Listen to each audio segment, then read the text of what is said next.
బియ్యంతో చేసుకునే పాతకాలం స్వీట్ రెసిపీ ఉక్కిరి ఎలా తయారు చేసుకోవాలో చూసేద్దాం.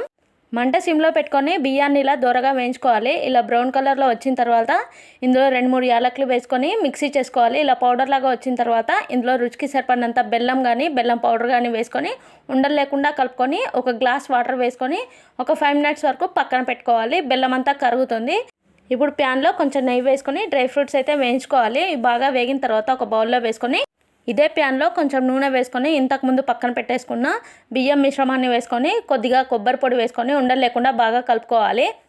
మీకు ఒక గురువు గారి గురించి అయితే చెప్తాను. ఇంట్లో భార్యాభర్తల మధ్య గొడవలున్నా, విడాకులు, కోర్టు సమస్యలున్నా, ప్రేమ, పెళ్లి, ఉద్యోగం ఇలాంటి సమస్యలకైనా గురువుగారు ఫోటో చూసి ఫోన్లోనే పరిష్కారం చెప్తారండి.